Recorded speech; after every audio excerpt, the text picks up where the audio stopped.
Assalamualaikum warahmatullahi wabarakatuh.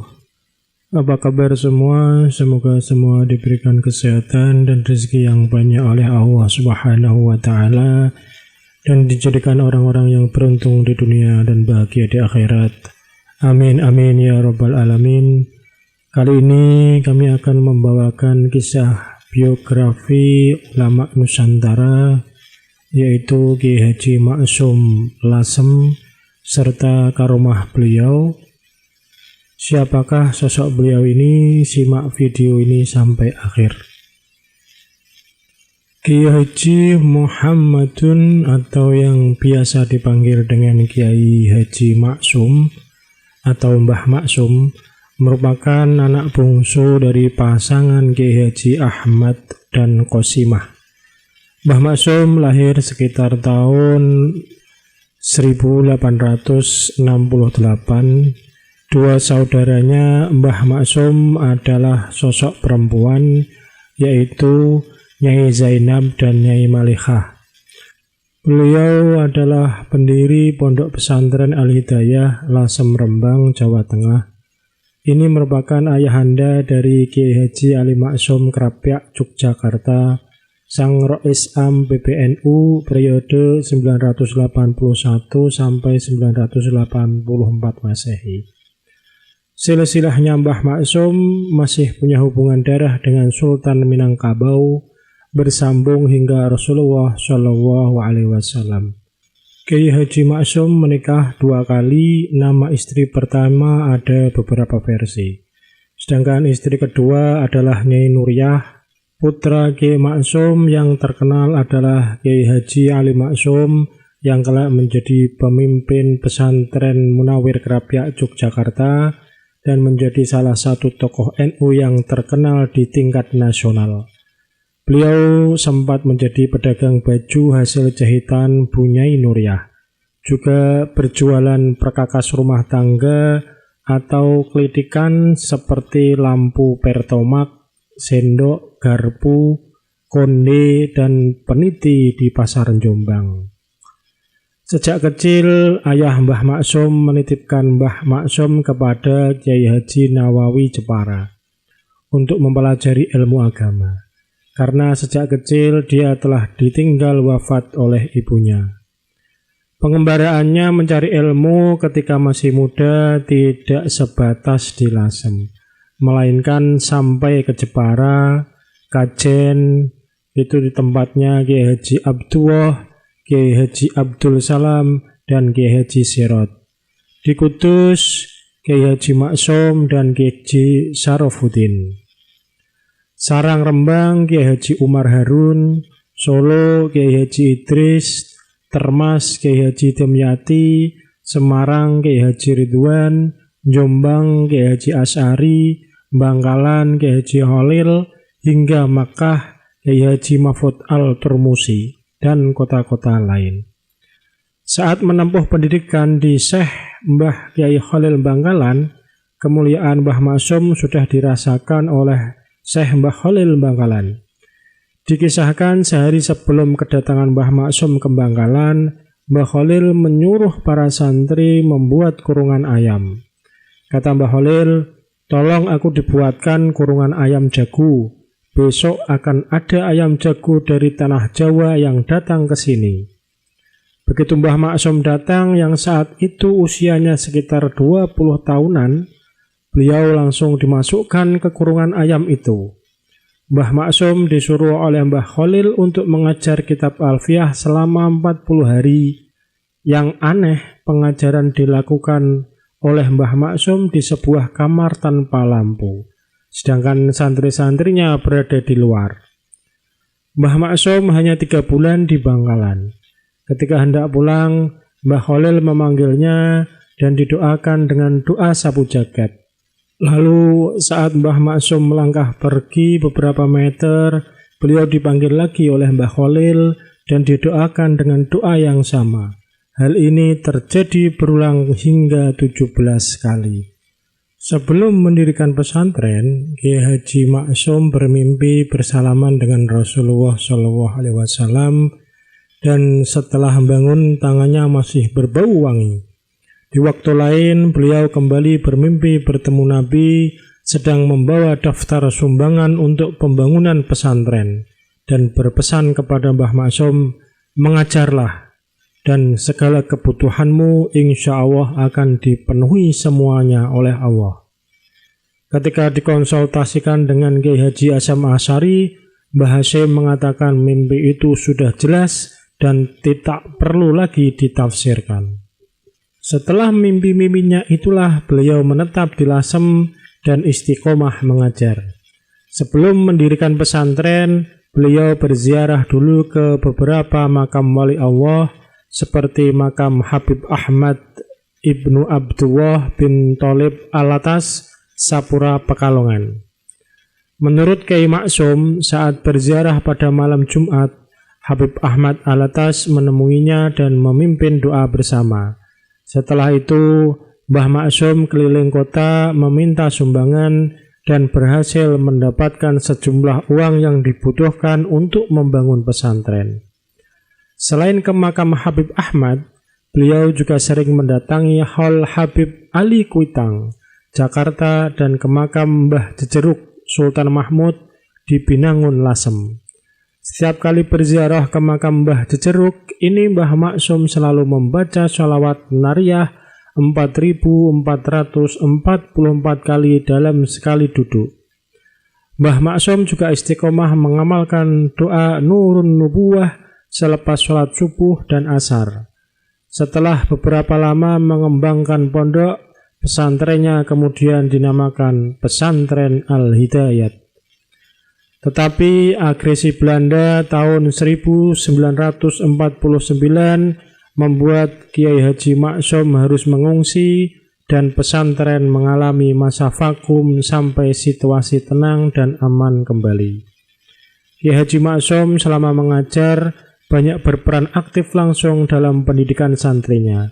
Beliau juga memiliki kebiasaan mengajar beberapa kitab yang diajarkan terus-menerus berulang-ulang. Artinya jika kitab itu sudah khatam, maka akan dimulai lagi dari awal. Di antaranya adalah pelajaran Al-Quran, Fathul Qorib, Fathul Wahhab, Jurmiyah, Alfiyah, Al-Hikam Ibnu Athaillah, dan Ihya Ulumuddin. Mengenai kitab Al-Hikam ini, Kiai Haji Maksum menyatakan bahwa beliau menghatamkannya sebanyak usia beliau. Mengenai kitab Ihya Ulumuddin karya Imam Al-Ghazali, beliau berujar, saya khawatir kalau melihat santri yang belum pernah khatam kitab Ihya tapi sudah berani memberikan pengajaran kepada umat, ya semoga saja dia selamat. Kitab Fathul Wahhab juga dikhatamkan sebanyak usianya, sehingga beliau pernah berkata bahwa ilmu fikih telah ada di dalam dadanya. Ketika beliau sudah berusia lanjut, kebanyakan santri yang datang kepadanya umumnya punya tujuan untuk tabarukan atau mengambil barokah spiritualnya. Dalam mengajar, santri Mbah Maksum amat disiplin dan istiqomah, sebab istiqomah adalah lebih utama ketimbang 1000 karomah. Banyak di antara murid beliau yang kemudian hari menjadi kiai-kiai besar. Di antaranya yaitu Kiai Abdullah Fakih Langitan, Kiai Abdul Jalil Pasuruan, Kiai Bisri Mustafa Rembang, Kiai Fuad Hasyim Buntet Cirebon, Kiai Ahmad Syekhu Jakarta, dan lain-lain. Kiai Haji Maksum adalah salah satu dari 3 pendiri NU Lasem selain Kiai Baidowi Abdul Aziz dan Kiai Khalil Masyhuri. Sebagai Kiai NU, beliau juga gigih berjuang mendukung membesarkan NU bersama kiai-kiai lainnya. Beliau amat mencintai organisasi ini, sehingga beliau menyatakan tidak ridho jika anak keturunannya tidak mengikuti NU. Bahkan Kiai Maksum sendiri selalu didatangi oleh banyak kiai jika ada urusan penting di tubuh NU untuk meminta nasihat dan doanya. Misalnya, ketika hangat-hangatnya pembentukan Jamiah Thariqah Al-Mu'tabarah An-Nadiyah, Kiai Haji Maksum termasuk yang setuju dan bahkan menjadi salah satu petinggi organisasi tarekat itu. walaupun beliau sendiri tidak mengamalkan praktek-praktek tarekat. Menurutnya, saya sudah menggunakan tarekat langsung dari Kanjeng Nabi Muhammad, yakni berupa hub al-fuqara wal al-masakin, mencintai kaum fakir miskin. Selain itu, banyak pula tokoh lain yang sowan kepada beliau guna meminta doa restu. Hal ini juga dilakukan oleh Profesor Kiai Haji Mukti Ali saat diangkat menjadi Menteri Agama. Kiai Haji Maksum bersedia mendoakan Mukti Ali jika dia mau mengikuti sarannya, yang salah satunya menunjukkan kebesaran jiwanya. Engkau jangan sekali-kali membenci NU, sebab membenci NU sama dengan membenci aku, karena NU itu saya yang mendirikan bersama-sama ulama lain. Tetapi engkau pun jangan membenci Muhammadiyah, jangan pula membenci PNI dan partai lain. Kau harus dapat berdiri di tengah-tengah dan berbuat adil terhadap mereka. Ketika pecah huru-hara PKI, Kiai Haji Maksum terpaksa melakukan perjalanan dari kota ke kota, karena beliau termasuk tokoh yang diincar hendak dibunuh oleh PKI. Karomah dari Kiai Haji Maksum sudah sangat terkenal dan sudah banyak diceritakan. Kiai Haji Maksum adalah sosok ulama besar yang dikenal memiliki banyak karomah. Inilah beberapa kisah karomahnya. Wali Songo bertamu ke rumahnya Kiai Haji Maksum. Ada satu kisah karomah lain yang menunjukkan ketinggian kedudukan spiritualnya. Hari itu datang 9 orang tamu ke Lasem. Mereka ingin berjumpa dengan Kiai Haji Maksum. Namun karena tuan rumah sedang tidur, Ahmad, salah seorang santrinya, menawarkan apa perlu Kiai Maksum dibangunkan. Ternyata mereka menolak. Lalu mereka semua yang tadinya sudah duduk melingkar di ruang tamu, berdiri sambil membaca sholawat, kemudian berpamitan. Apa perlu Mbah Maksum dibangunkan? Tanya Ahmad sekali lagi. Tidak usah, ujar mereka serempak lalu pergi. Rupanya saat itu Kiai Haji Maksum mendengar dan bertanya kepada Ahmad perihal apa yang baru saja terjadi. Setelah mendapat penjelasan, Kiai Haji Maksum meminta kepada Ahmad agar mengejar tamu-tamunya. Tapi apa daya, mereka sudah menghilang. Padahal mereka diperkirakan baru sekitar 50 meter dari rumah Kiai Haji Maksum. Ketika Ahmad melaporkan hal tersebut, Kiai Maksum yang sudah bangun tapi masih dalam posisi tiduran mengatakan bahwa tamu-tamunya itu adalah Wali Songo dan yang berbicara tadi adalah Sunan Ampel. Setelah mengucapkan kalimat tersebut, Kiai Haji Maksum tertidur pulas lagi. Karomah selanjutnya yaitu tentang beras yang sangat melimpah. Ada sebuah kisah. Suatu ketika Kiai Maksum menyuruh santri bernama Dzulkifli untuk mengecek persediaan beras di pesantren Al-Hidayah. Beras sudah habis dan habisnya beras itu disusul dengan terjadinya musim kemarau di Lasem. Kiai Haji Maksum menyuruh Dzulkifli untuk memanggil cucu-cucunya. Bersama cucu-cucunya dan santri Dzulkifli, Kiai Haji Maksum memimpin istighosah dan membaca potongan syair burdah. Ya akramal khalqi mali man aludhu bihi siwaka indi khululil hadithil amam. Artinya, wahai makhluk paling mulia Muhammad, saya tidak ada tempat untuk mencari perlindungan kecuali kepadamu pada kejadian malapetaka nan besar. Syair burdah tersebut dibaca 80 kali. Dilanjutkan dengan doa sebagai berikut. Ya Allah, orang-orang yang ada dalam tanggungan kami sangat banyak, tetapi beras yang ada pada kami telah habis. Untuk itu kami mohon rizki darimu.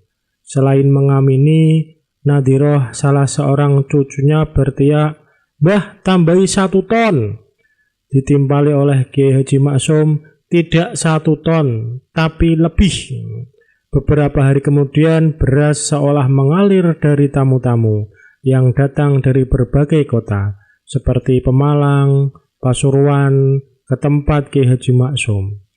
Menurut Bapak Zulkifli, wirid istighosah itu jika diamalkan sangat manjur, tentu dengan bimasya'atillah. Masih soal beras. Pada kali yang lain setelah mengajar 12 santrinya, lalu diikuti dengan membaca Alfiyah, Kiai Haji Maksum minta mereka mengamini doanya, karena persediaan beras sudah habis. Ya Allah Gusti, saya minta beras, amin. Ke-12 santri itu yang ditampung dan ditanggung di rumah Kiai Haji Maksum, khidmah menyambung doanya. Doa tersebut disampaikan tanpa mukadimah dan tanpa penutup seperti umumnya doa. Jam 11 siang datang sebuah becak membawa beberapa karung beras tanpa pengantar kecuali alamat ditempel di karung-karung beras itu. Di sana tertera jelas kotanya adalah Banyuwangi. Kepada santrinya yang bernama Abrori Ahwan, Kiai Haji Maksum minta agar mencatat alamat yang tertera di karung itu. Suatu saat ketika berkunjung ke Banyuwangi, Kiai Haji Maksum bermaksud mampir ke alamat itu. Saat alamat tersebut ditemukan, tempat itu ternyata kebun pisang yang jauh di pedalaman. Ironisnya, masyarakat di sana hampir-hampir tak ada yang kelebihan rezeki. Kiai Haji Maksum karomah yang lain yaitu mengetahui bisikan hati seseorang. Haji Abrori Ahwan saat masih nyantri di Al-Hidayah pada awal dekade 60-an, dia pernah diminta untuk memijiti Kiai Haji Maksum. Saat sedang memijit, Haji Abrori Ahwan bertanya-tanya dalam hati. Beberapa pertanyaan itu antara lain, jika benar Mbah Maksum seorang kiai, kenapa dia tidak sering terlihat menggunakan peci haji atau serban saat keluar rumah? Jika benar Mbah Maksum seorang kiai, kenapa dia tidak tampak sering berzikir dalam waktu yang lama? Jika benar Mbah Maksum seorang kiai, kenapa tidak banyak kitab kuning di dalamnya? Pertanyaan tersebut tergelitik dalam hati Haji Abrori Ahwan saat sedang memijat Kiai Haji Maksum. Tanpa diduga, Kiai Haji Maksum secara lisan memberikan penjelasan yang merupakan sebuah jawaban atas apa yang sedang dipikirkan oleh Haji Abrori Ahwan di dalam hatinya tadi. Kiai Maksum saat itu menyatakan bahwa seorang kiai tidak harus menggunakan peci haji atau serban. Zikir seorang kiai tidak harus berupa membaca beberapa bacaan tertentu dan dalam waktu yang lama.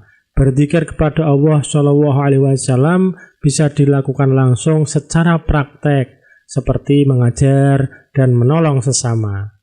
Kitab kuning yang kumiliki sebenarnya banyak, tetapi mayoritas dibawa anakku yang bernama Ali Maksum. Penjelasan Kiai Haji Maksum di atas dengan sendirinya dapat dipahami bahwa beliau tidak tertarik dengan simbolis agama dan tidak sebaliknya bahwa beliau lebih senang atau menekankan isi ketimbang kulit. Karomah selanjutnya yaitu Kiai Haji Maksum sudah mengetahui kematiannya. Seandainya paman wafat pada hari ini, saya akan menyusul 2 tahun kemudian. Demikian reaksi Kiai Haji Maksum ketika mendengar kabar bahwa pamannya Kiai Badawi meninggal hari itu, 11 Desember 1970. Bahkan ucapan itu ditegaskan sekali lagi langsung di telinga almarhum ketika dia menghadiri pemakamannya. Ya paman, 2 tahun lagi saya akan menyusul. Kiai Haji Maksum tutup usia pada 28 Oktober 1972 atau 12 Ramadan 1332 sepulang dari sholat Jumat di Masjid Lasem tak jauh dari rumahnya. Persis seperti ucapan beliau menyusul 2 tahun setelah pamannya wafat. Karomah selanjutnya yaitu Kiai Haji Maksum mendatangkan kendaraan. Kali ini soal dokar atau delman. Santri yang mengawal Mbah Maksum kebingungan. Setelah maghrib sudah menjadi kebiasaan dokar di daerah Batang, Pekalongan Tidak akan ada yang berani keluar kecuali kalau dicarter. Namun Mbah Maksum berkata, "Sholat dulu, kendaraan soal belakangan." Ketika itu rombongan Mbah Maksum sudah sampai di sebuah musola. Maka sholatlah mereka secara berjamaah, bahkan dilanjutkan hingga sholat isya. Setelah semua selesai, rombongan pun melanjutkan perjalanan. Dan tanpa diduga, begitu rombongan keluar dari halaman musola, lewatlah sebuah dokar kosong, mereka pun menaikinya. Subhanallah. Itulah kisah karomah Mbah Kiai Haji Maksum, ayahanda dari Kiai Haji Ali Maksum Krapyak, Yogyakarta. Sejak tanggal 14 Rabiul Awal 1392 Hijriyah atau 28 April 972 Masehi, kesehatan Mbah Maksum turun drastis hingga pada akhirnya beliau masuk rumah sakit Dr. Karyadi Semarang pada tanggal 17 September 1972 Masehi selama 10 hari. Tanggal 12 Ramadan 1392 Hijriyah atau 20 Oktober 1972 Masehi, Mbah Maksum menyempatkan untuk sholat Jumat di Masjid Jami' Lasem. Saat hari itu juga beliau tutup usia pada pukul 2 siang. Kepergian beliau sangat dirasakan oleh semua kalangan, mulai dari pejabat tinggi, para kiai, keluarga, masyarakat, dan para santri. Upacara pemakaman beliau dibanjiri oleh banyak pelayat dari berbagai daerah. Setelah Kiai Haji Maksum wafat, Pondok Pesantren Al-Hidayat Lasem dilanjutkan oleh putra ketiganya, yaitu Kiai Haji Ahmad Syakir sebagai pengasuhnya. Putra-putri beliau ada 5, yaitu yang pertama Kiai Haji Ali Maksum, Nyai Hajah Fatimah, Kiai Haji Ahmad Syakir bin Maksum, Nyai Hajah Azizah, Nyai Hajah Hamnah. Itulah sekelumit kisah dan biografi dari Kiai Haji Maksum, ayahanda dari Kiai Haji Ali Maksum, Krapyak, Yogyakarta. Terima kasih. Wassalamualaikum warahmatullahi wabarakatuh.